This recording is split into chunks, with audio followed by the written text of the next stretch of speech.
Welcome to the Unitarian Universalist Midwest Prairie Summer Service Co-op for 2021.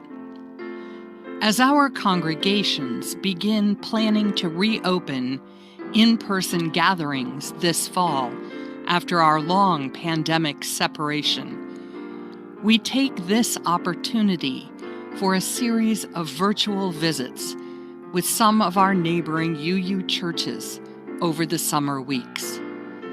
Each Sunday, you are invited to experience inspirational messages from a variety of our ministers, together with music and other elements that make our communities special. We hope that this morning's service will engage your thoughts and lift your spirits, giving you courage to make a difference in the world and helping to strengthen the connections that sustain us all.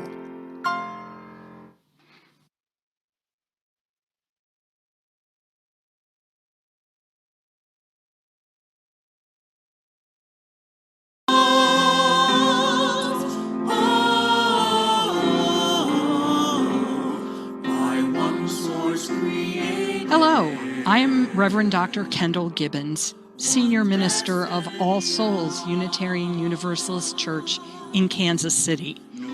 We are delighted to be participating in this year's Summer Co-op Virtual Visit Series, and we thank all who helped to create today's service at All Souls. Special gratitude to Anthony Edwards, our Music Director and Worship Arts Coordinator, and to our faithful choir members for the music this morning. We are glad that you are with us today and hope that you enjoy your visit.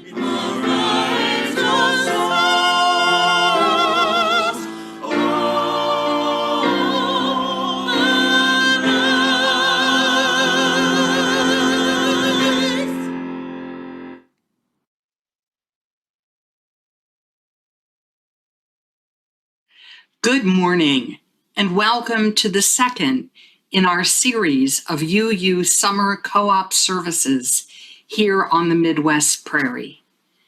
Welcome to those from our participating congregations and fellowships. Welcome to those checking us out for the first time, and to those checking back in after an absence. Welcome to those who have been on a long search, and to those who landed here by accident. Welcome to those who are grateful for the safety of virtual gathering, and to those who long to be back in person with their beloved communities. Welcome to young and old, queer and straight. Welcome to all colors and cultures, to all who diverge and all who conform, to all who would prevent and repair harm, to all who seek healing for the human spirit and the web of creation. Here in these covenant communities of memory and promise, we gather to learn the love that redeems us from both loneliness in the heart and oppression in the world. We celebrate the interconnections that bind us to one another and to the life of all that is. We seek to practice gratitude, to do justice, to love mercy, and to walk humbly on the path of our journey together. May this hour of reflection and renewal lift our hearts and inspire us with new dedication to serve the highest good. May the sunshine, the soft breezes, and the green vibrancy of summer bring pleasure to our senses and joy to our souls. May the chalice flame that we kindle this morning call us together in peace and power, uniting us across our separate spaces to build again the beloved community of freedom, justice, mutuality, and beautiful change.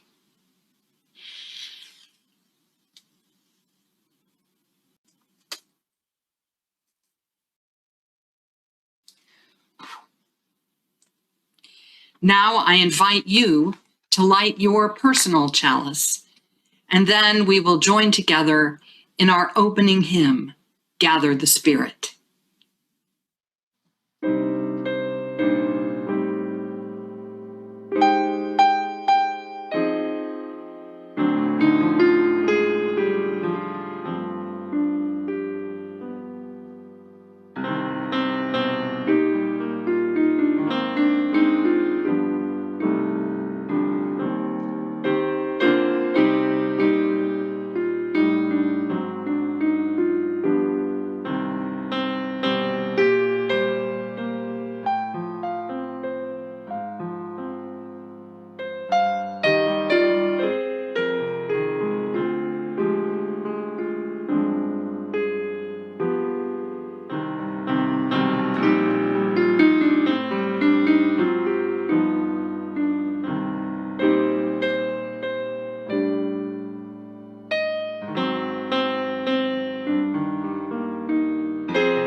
So normally we start with watch where I go get the story in case you want to make it part of your work later.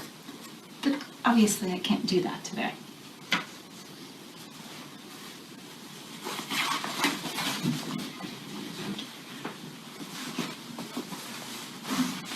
I wonder what this is. Could be like a millipede maybe, or an octopus. I think I know. I think it goes like this.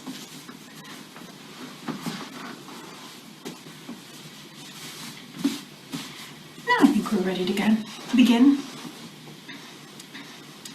So this tree represents Unitarian Universalism. This is the tree of our religion.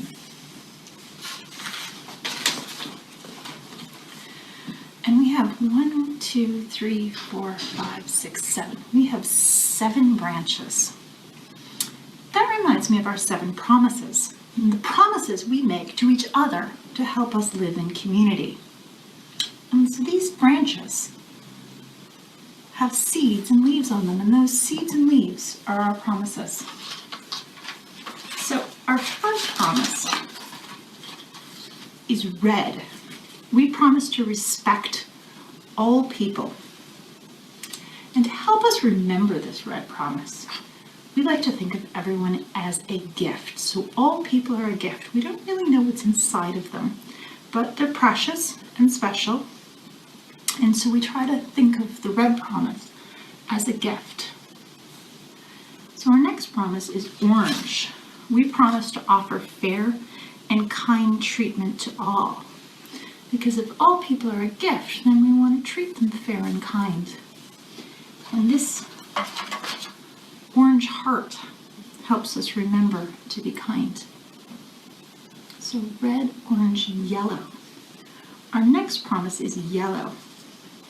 We promise to yearn to accept and learn about ourselves, others, and the mystery. Now, yearn is meaning to sort of wish or hope.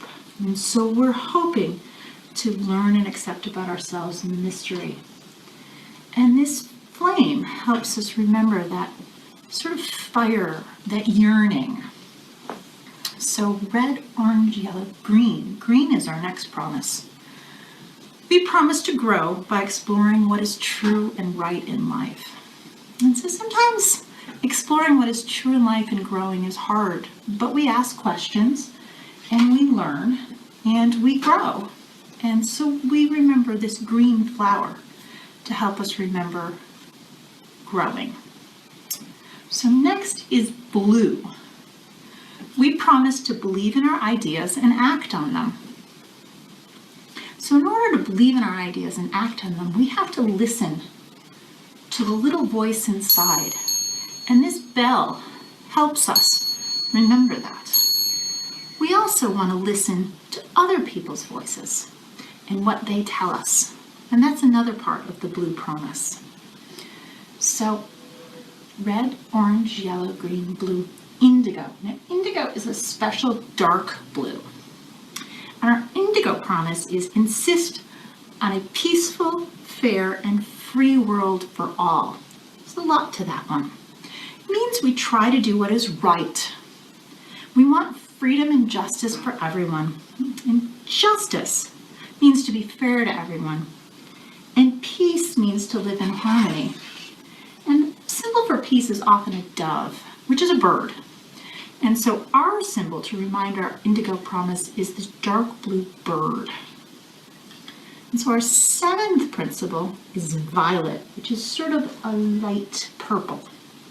And that promise is value our home earth that we share with all living creatures. So just as we respect all people, we want to respect all the creatures on earth. And to remember that, we have this violet globe or world.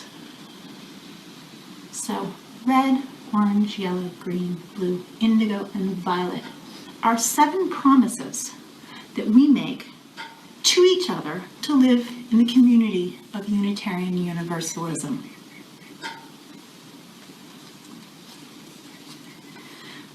But our promises have grown because they have the roots feeding us, and down there are our roots.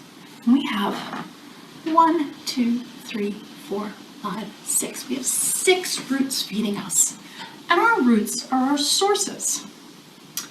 Now, our first source is wonder and awe. And the symbol for that is this star with a spiral in it. I think it goes that way. So I'm going to put that down there. Our beliefs come from our sense of wonder. We learn by asking why. Our next source is people's story, and our symbol is this person with a little heart. Our beliefs come from the people of long ago and today whose lives remind us to be kind and fair. Oh, look, it's our kind heart. We learn by hearing their stories. So now our third is world religions. So we have lots of symbols for world religions. Maybe later you can look at this closely. These are symbols of various religions around the world. And our beliefs on how to live together come from all the world's religions. We learn from many cultures. So our next source has a Jewish star and a Christian cross in a heart. Because Unitarian Universalism came originally from Christianity, which came from Judaism. And our beliefs come from the Jewish and Christian teachings that tell us to love all others as we love ourselves. We learn from our past history, and so that's why we have a heart on this one. 1, 2, 3, 4, 5. So our fifth is reason and science. And our symbol for that, I think this is an atom. It comes from science. Our beliefs come from the use of reason and the discoveries of science. We learn by using our minds. And our last source is nature and the cycles of life. And the symbol for that is this plant with some grass. Our beliefs come from the harmony of nature and the sacred circle of life. We learn by knowing we are part of nature and the cycles of life. So there's our 6 sources and our 7 promises. Our promises come from our sources and what we learn from their stories, but it also comes from something else. In spirit play, that something else is the spirit of love and mystery that some people call God. And in spirit play, we represent that with a circle of sparkly or shiny gold. So our sources come from the spirit of love and mystery that some people call God. I'm going to put that down there. So all of our sources are roots of our tree of Unitarian Universalism. Feed our branches.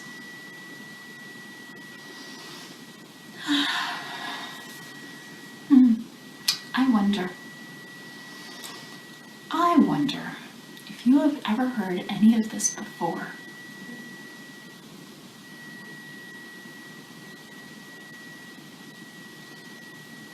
I wonder which of these you like best.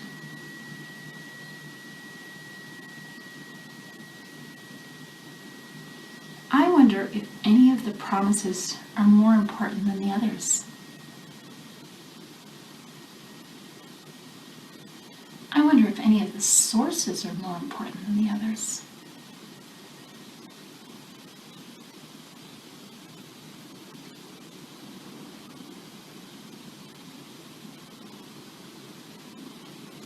So watch how I put the story away. In case you make it part of your work, you'll know how to prepare it for someone else. So first I'm going to start with my sources.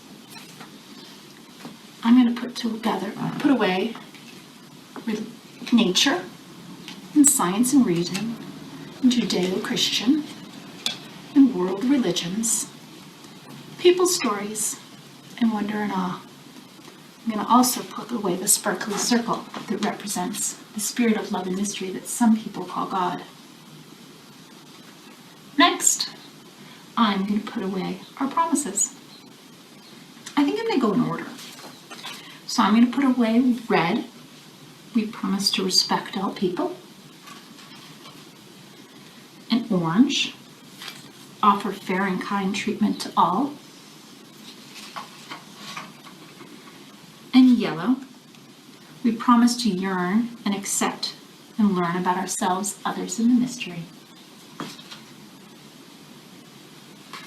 Green, we promise to grow by exploring what is true and right in life. Blue, we promise to believe in our ideas and act on them. Indigo, insist on a peaceful, fair and free world for all. And violet, value our home earth that we share. And I'm going to put away our symbol of Unitarian Universalism, our flaming chalice. Then I'm going to fold up our tree very carefully. Tuck in all the roots.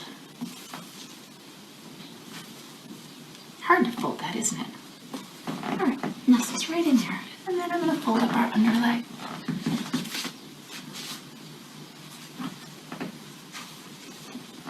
And I'll go put it on the story so you know where to find it.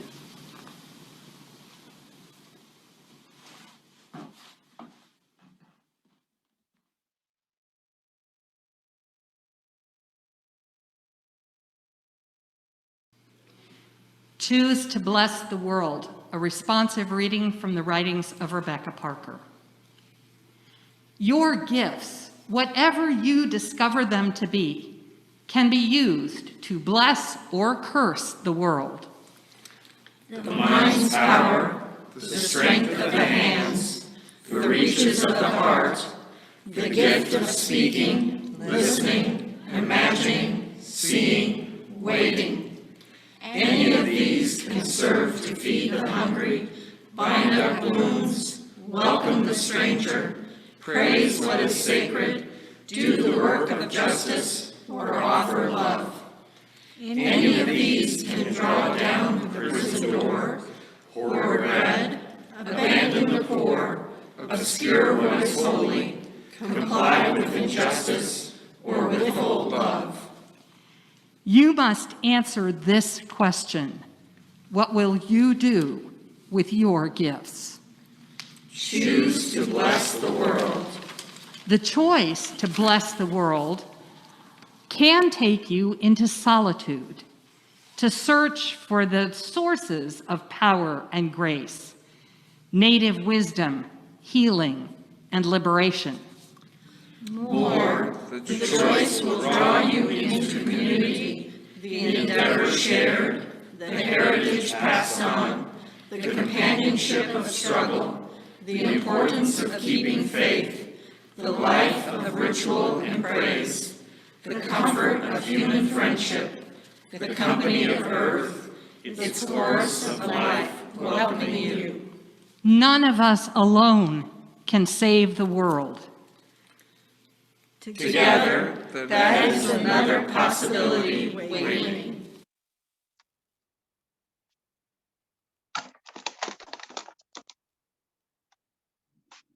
Good morning. My name is Russell Feldhausen. I'm a member of All Souls, and I currently serve as the Vice President of our Board of Trustees. Our board has recently been discussing the topic of stewardship, and we spent quite a bit of time discussing what the word stewardship actually means. As it turns out, that word can have many different connotations and meanings for different people. For me, good stewardship is about caring for the church and the larger community, making sure they both have the resources needed to do the good work and be the change that we all wish to see in the world. Many of us choose to support that mission by making donations of our time, our talents, and our treasures. We give away some of our limited resources in the hope that all of those little gifts can be combined together to become something greater. As we hopefully start to leave the world of the pandemic behind and look ahead toward what our new normal is, we should all take a moment to stop and reflect about what we want that new normal to be and how we can achieve it. The answer may be different for all of us, and that's fine. That's the beauty of all of this. We can each individually assess our own available resources and our desired outcomes and determine what would be the best option for us. You may have time to help cook and serve meals for those who need it. You may have the talent to help build a website or create a beautiful garden for everyone to dwell in peace with nature. Or you may have treasure beyond your own needs and choose to give some of that money to support the causes that matter most to you. Today, I ask you to think about the world as you wish it could be and what resources you have that could be given in support of that vision. Your support of both your time, your talents, and your treasure are all crucial toward the work of our UU communities building a better world. As we gather together this summer and share in these cooperative services, we have a chance to give back to the churches who invite us into their services, and I encourage you to do so. The offering will now be given and gratefully received. The July offertory recipient is Prairie Rivers of Iowa, headquartered in Ames. Prairie Rivers of Iowa is a nonprofit focusing on both conserving our natural resources and building stronger businesses and communities. Through their management of the Lincoln Highway Heritage Byway, they not only protect the natural resources of the byway, but promote economic development of the communities along it. Other projects include support for school and community gardens, help for local food producers learning business skills to build successful farm-to-table businesses, support for outdoor classrooms, learning environments, and urban forestry. You can learn more about them at their website, www.prrcd.org.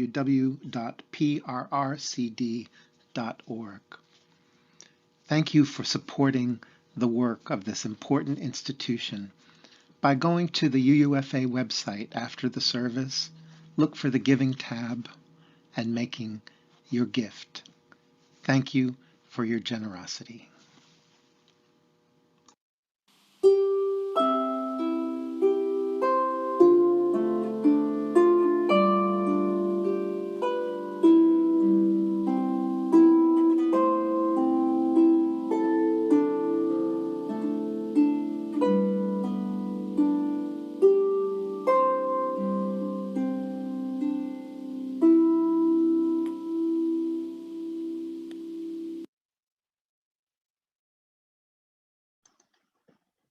Each week, we make time in our service to invite you to unmute yourself, introduce yourself, and share a milestone if you wish, something significant happening in your life that is bringing you joy or challenge or gratitude. As I open the room to sharing, remember to let us know when you're done and give each other space, knowing that occasionally we'll talk at the same time, and that's okay. We'll be patient with one another as this is our time of sharing.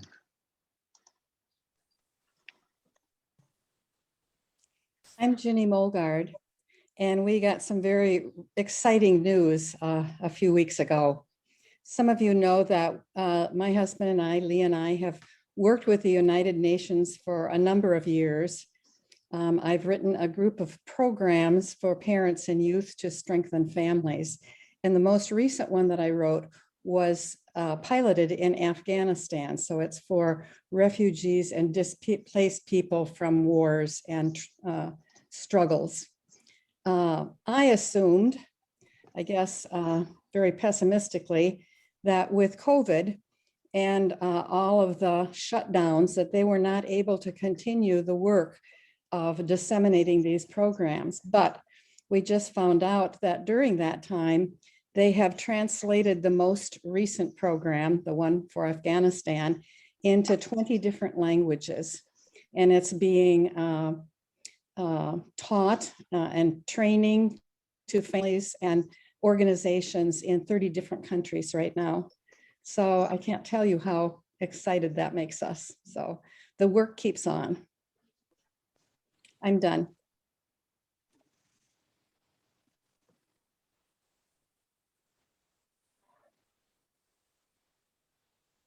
Good morning. This is Ralph Gandy, and I want to light a candle for my wife, Kathy. This past week, she started treatment for non-Hodgkin's lymphoma. And I ask that you keep her in your thoughts and prayers as she begins this new long journey. Thanks for listening. I'm finished.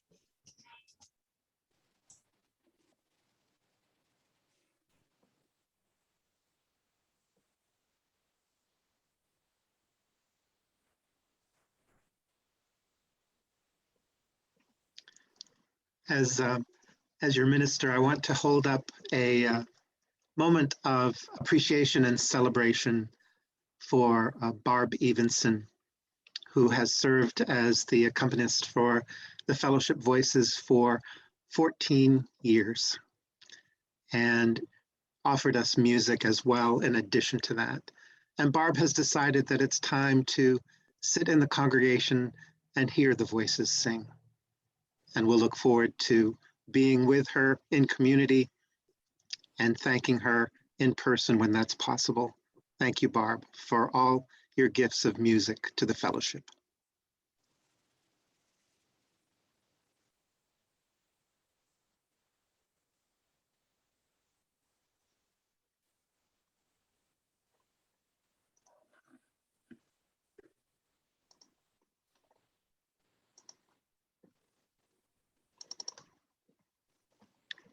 For those milestones that have been spoken aloud, and for those that we carry silently in our heart, know that in this community, no one ever needs to make the journey alone, and that you are loved. Let's share a moment of silence together.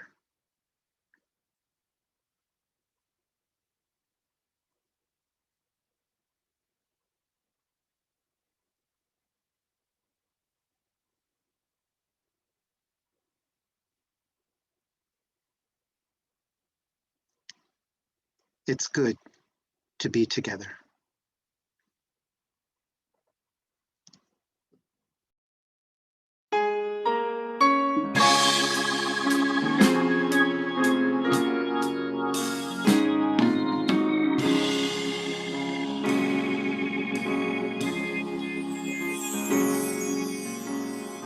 Here in reverence now we gather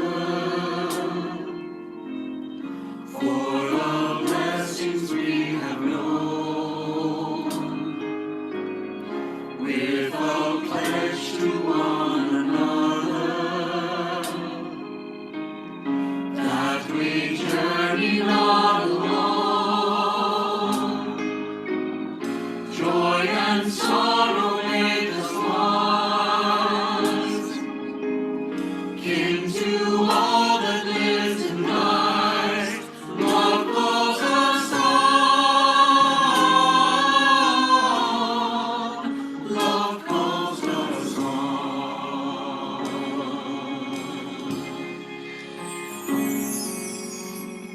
Words and deeds of those before us, waken here to keep us strong. Lend our voices in the chorus of creation's living song. Courage bids us lift our eyes upward to the shining skies. Hope calls us on. Hope calls us on. Hope calls us on. Loyal guides in love and beauty. Loyal God, lead us with a trusted light. Blessed our babe whose inward beauty shows the path of truth to shine. Honor is your earthly prize. By their work we realize faith calls us on. Faith calls us on. Faith calls us on. Faith calls us on. We have generated light.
Let's say together the words of dedication for our offering.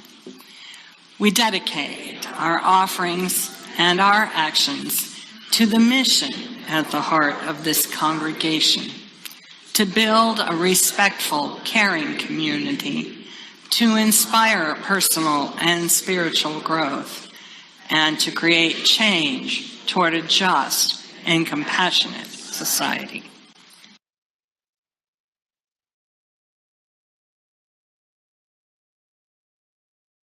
Good morning. UU Minister Gretchen Haley wrote today's reading for our current times, especially for those of us who aren't yet gathering in person, but thinking about it. Calling together. We gather once again around computer screens and in pajamas. What was once clumsy and confusing has now become routine. A homemade holiness we conjure together with clicks and cameras.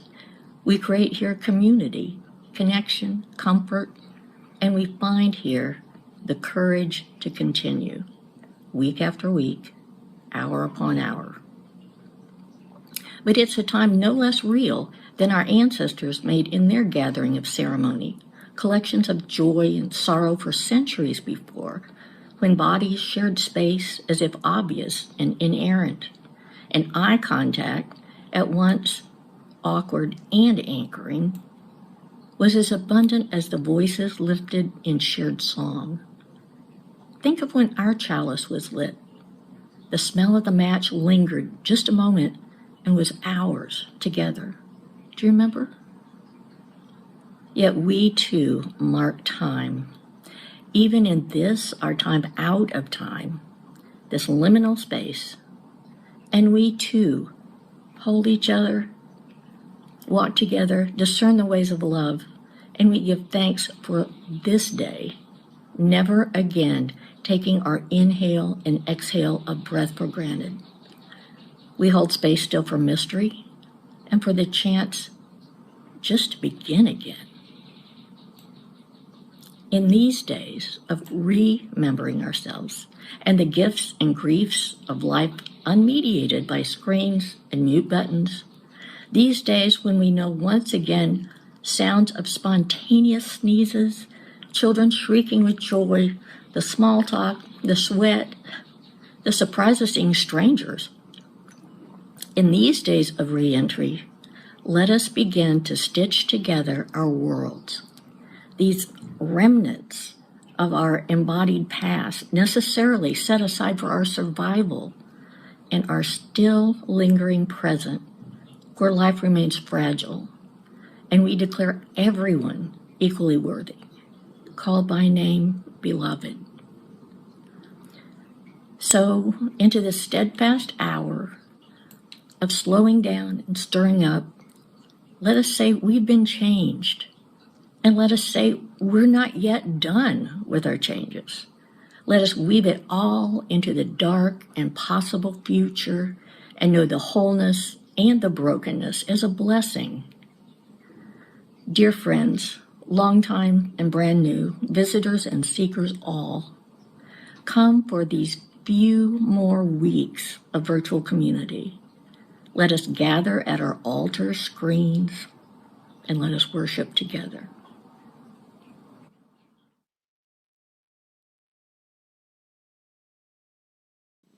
Good morning. My name is Scott England, and I'm a member of All Souls and a member of the All Souls Board. One of our readings this morning is by Brian Wren. We are not our own. We are not our own. Earth forms us. Human leaves on nature's growing vine, fruit of many generations, seeds of life divine. We are not alone. Earth names us, past and present, peoples near and far, family and friends and strangers show us who we are. Therefore, let us make thanksgiving, and with justice willing and aware, give to earth and all things living liturgies of care.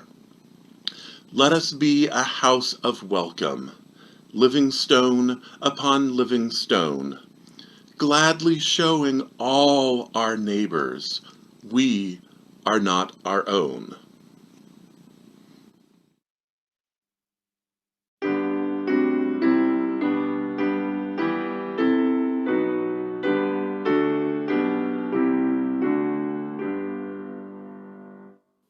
Where is our holy church? Where grace and class unite, as equal persons in the search for beauty, truth, and right. Where is our holy writ? Where our human heart, a sacred torch of truth has lit, by inspiration taught. Where is our Holy One? A mighty host is found, the people rising every hand to break the captive's bond. Where is our holy land? Within the human soul, wherever free minds truly seek the character of gold. Where is our paradise? In Restoration's sight, wherein we hope to see arise 10,000 years of light.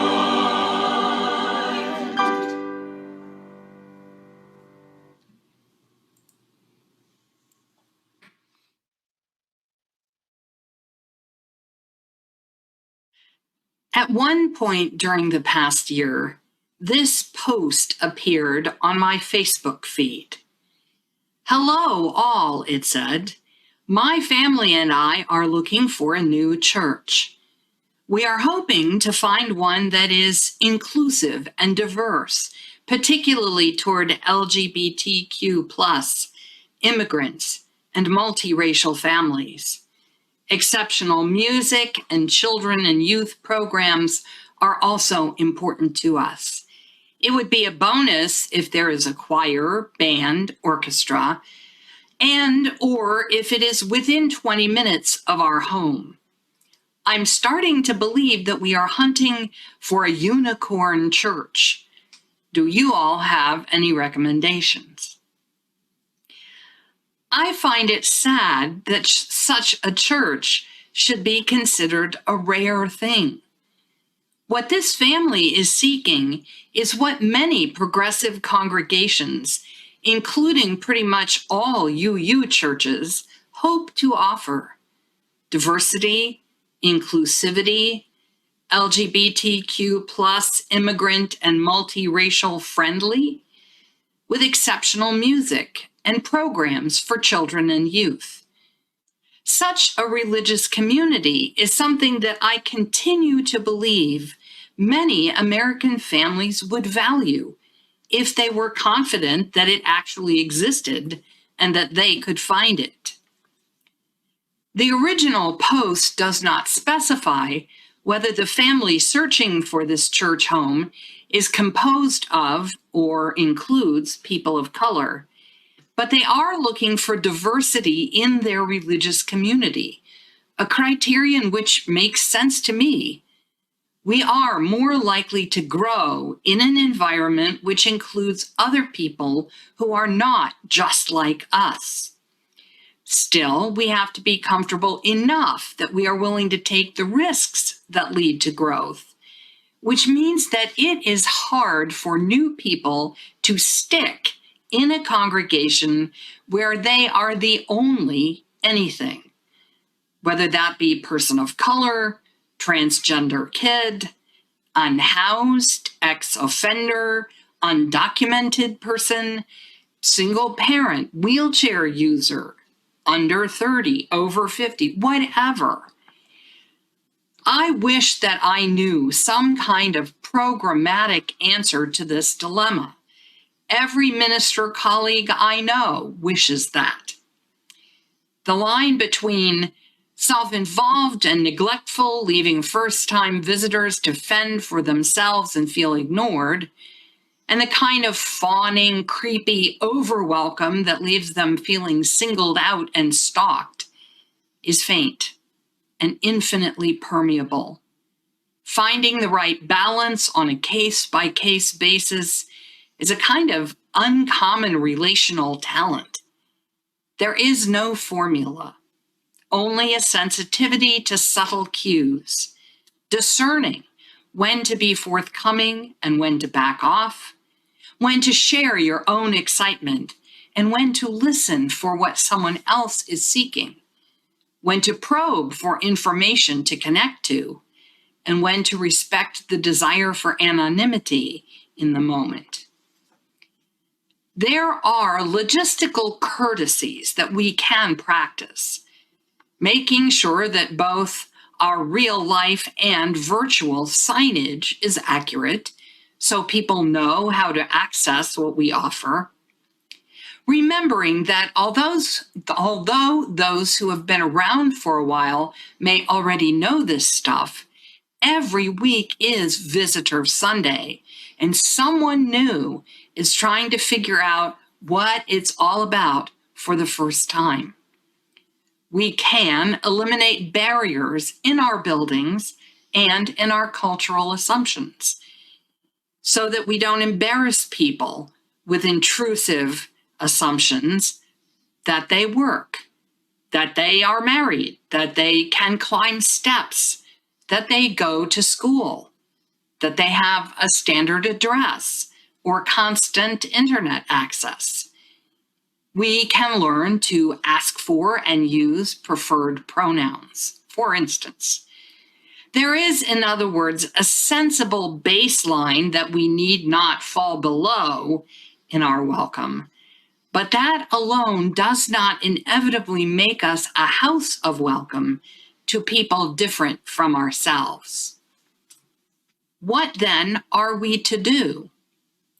I want to suggest two systemic rather than strategic goals that I suspect would have the happy side effect of increasing our congregation's appeal to random visitors and church shoppers. I have always believed that people who work together in the service of a goal larger than themselves become connected. It's all but inevitable. Even when they are not necessarily happy about it, that kind of common project creates a rueful set of shared memories. Trust me, in 20 years or so, when a generation has risen for whom COVID-19 is as much of an abstract anachronism as the Spanish influenza of 1918, you and I are going to be buying t-shirts proclaiming, "I survived the pandemic of 2020." And no one who didn't share this past year will be able to join that particular historical club. So shared suffering will do it, but for my preference, shared aspiration is better. Everything that we do to serve our larger civic environment and create change in our society draws us into the fabric of community, both with one another and with people outside our group. Spend an hour putting together ham and cheese sandwiches next to someone, and you will have a new acquaintance. Do that every week for a year, and you will know something about that person's life, their circumstances and dreams and worries, and they will know something about you. They will miss you if you are not there, and be concerned. When you read a Facebook post about people who are hungry being fed, you will want to share that recognition with them. You will be pleased for them when their first grandchild is born or when they get a new job. The soft filaments of community will begin to weave.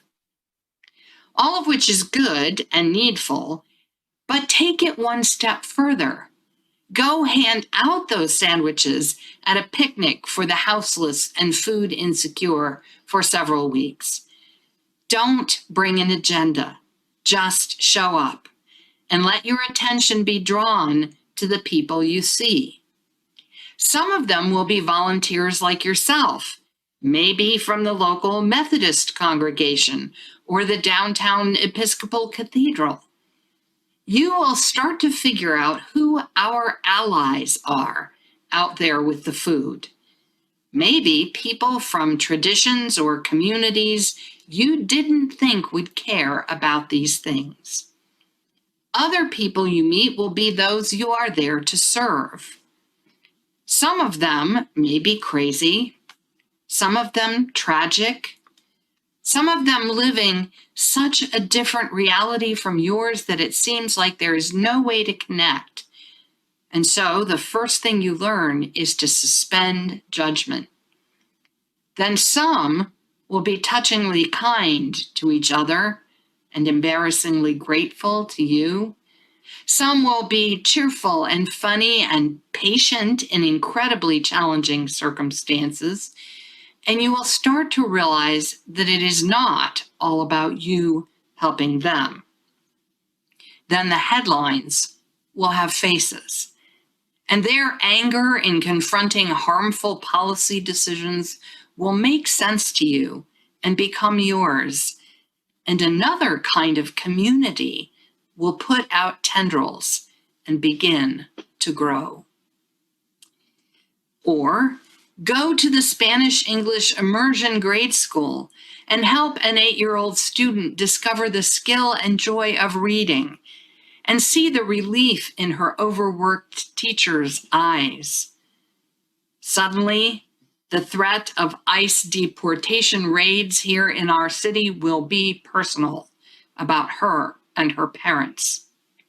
Or come and keep vigil in our own church lobby some frigid winter night while exhausted people who have nowhere else to go feel the blood flow back into their fingers and toes, and knowing that they will not lose them this night at least, nod off into a moment of relative safety and warmth.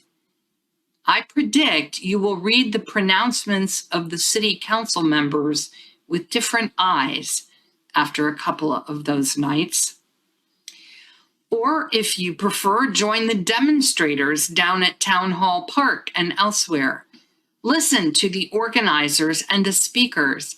Tell stories of what it is like to grow up Asian American in your town. Or try to feed a family on $8 an hour. Or to bury your Black son after a run-in with the police. Or to greet him after more than 20 years in prison for a crime he clearly did not commit. Go again the next time it happens, and the next, and the time after that, and start to recognize the same people after a while. Start to ask why the same tragedies keep happening. Or go attend the city council meetings themselves and watch millionaire developers plead that they need tax abatements for their multi-million-dollar project, while our neighborhood sidewalks crumble and our school teachers buy their own supplies out of their own meager paychecks.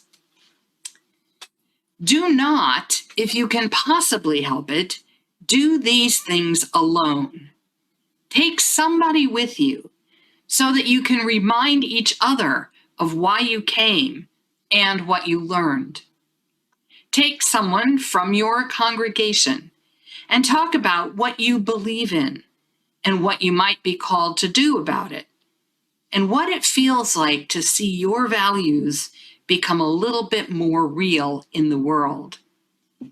And when you meet a visitor at church on Sunday morning, by all means, invite them to sit with you or chat on Zoom sometime. Invite them to lunch after church, either there or at your favorite brunch spot, or offer to deliver their Sunday plus meal. But add something like, I'm part of a group that makes sandwiches to give away on Thursday evenings. I would love to have you join us. Or I'm going to a voting rights rally next Saturday. Would you like to come? Because here's the point. Even if they can't, or it's not their thing, it tells them something about what matters around here. It demonstrates that we have a focus beyond ourselves and our own comfort, even if we are, as has been said of our congregation anyway, primarily a white space and always have been. Maybe we won't always be, but I would rather be a community of integrity and service and authentic goodwill than a congregation anxious to decorate itself with diversity while avoiding being transformed by real relationships. That's the unicorn church, the one that really wants to grow and change in beloved community, not just grow so that it can stay comfortably the same. The other systemic quality that would serve us well, in addition to being good public relations, is joyful generosity. I will never forget the person who once told a new members orientation group that he felt he had to try attending a particular congregation because he was driving by one time and everyone looked so happy as they were coming out of the service.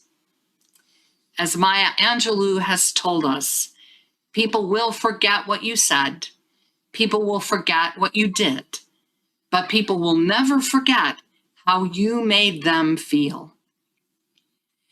We are, of course, going to rejoice greatly when it is safe for us to gather in person again. But eventually the thrill is bound to wear off, and we will start to take it for granted again and get testy about the dozens of little human annoyances that are always present whenever people have to deal with other people. Now, I'm not suggesting that we all go around with big fake smiles plastered on our faces at all times. I've seen communities like that, and they are creepy. There is plenty to be genuinely angry and sad about in the world, after all.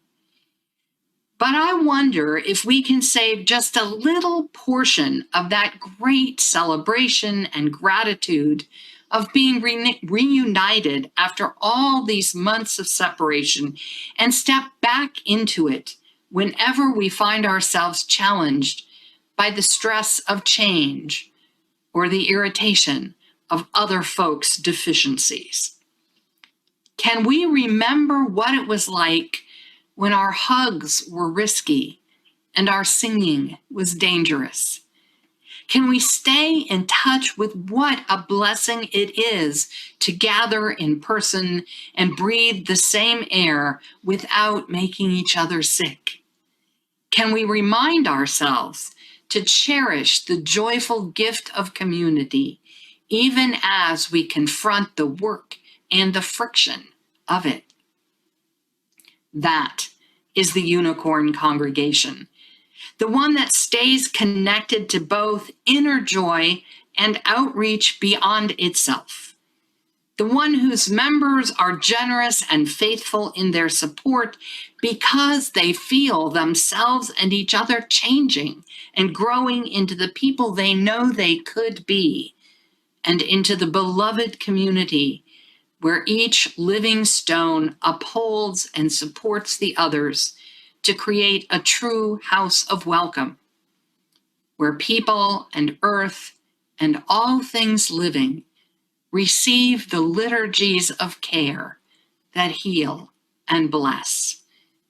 One great teacher almost 2,000 years ago said that we didn't have to search for it or wait for it, that community, said it was already here right now within us and among us if we just knew how to look.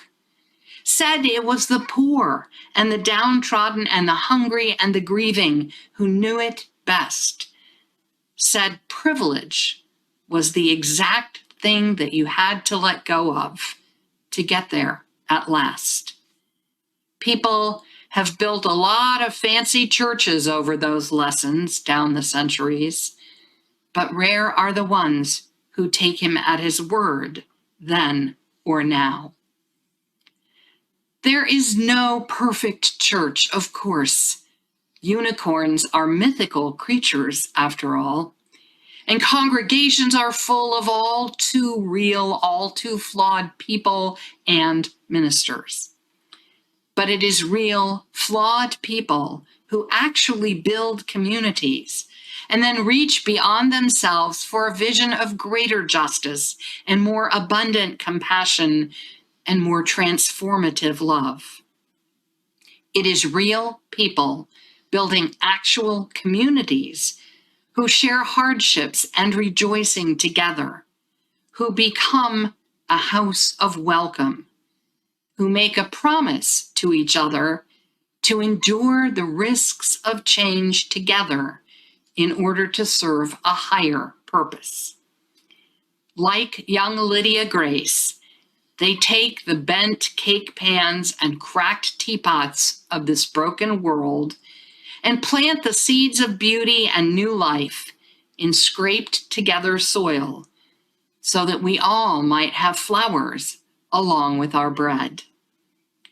The world calls to us from the grip of violence, fear, and old injustice renewed in destructive power. It calls us to be seekers of truth and servants of hope, to bear witness to the wrong that has been and to the good that might yet be. And when we open our hearts, we find that we are not alone, because we are not our own, but one another's, which is what we have been supposed to learn all along, I'm thinking. Let's sing it together.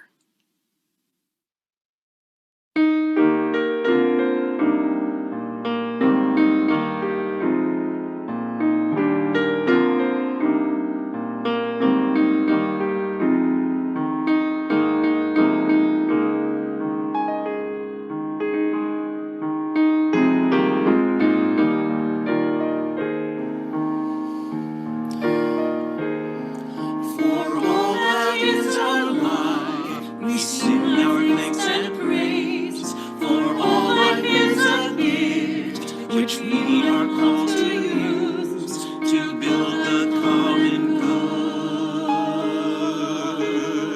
and make our own days glad. For needs which others serve, for services we give, for work and its rewards, for hours of rest and love, we come with praise and thanks for all that is our life. For sorrow we must bear, for failures, pain, and loss, for each new thing we learn, for fearful hours that pass, we come with praise and thanks.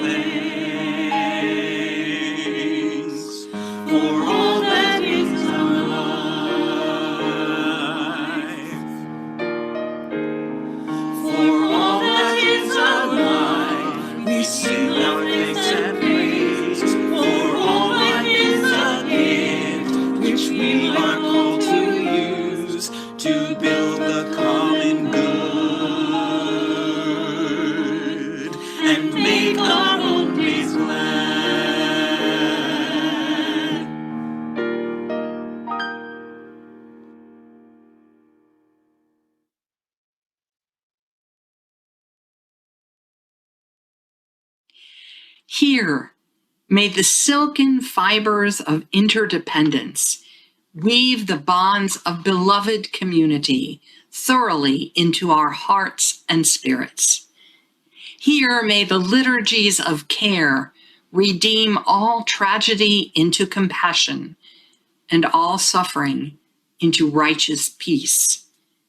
Here, let us make thanksgiving and connection, that we may be a glad and generous people who live in belonging to the earth, to our neighbors, and to each other.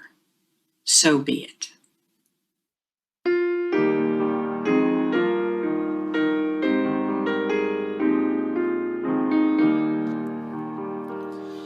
Be ours a religion which like sunshine goes everywhere. Its temple all space, its shrine the good heart, its creed all truth, its ritual words of love.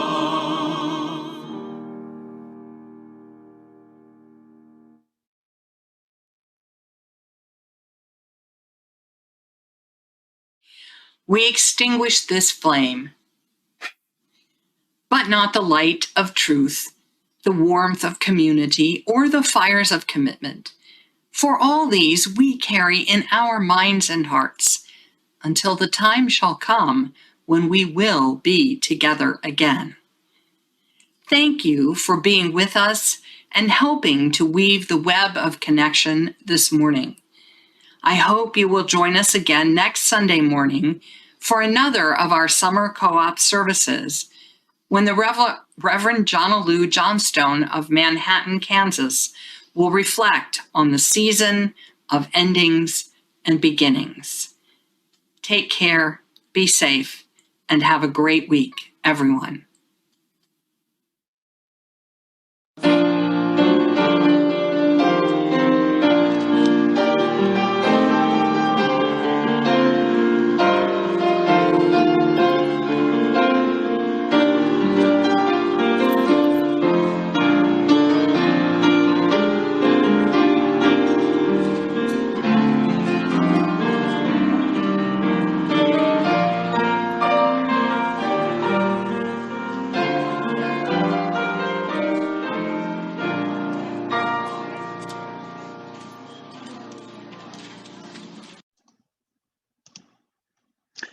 Thank you for being with us this morning. And as a reminder that we are celebrating the 75th anniversary year of the UU Fellowship of Ames. And from our archives this week, here are a couple of pictures of when Fellowship Hall was being built as an addition to the original building. These pictures from April 15, 1992. We will now be reminded that we are a generous people, and thank you for the support you offer to our monthly recipient, the Prairie Rivers of Iowa, and to other initiatives that are important to our faith, Black Lives Matter, and our partner church. Thank you again for being with us. I hope that you'll join a small group as we move into breakout rooms. Blessings on your week.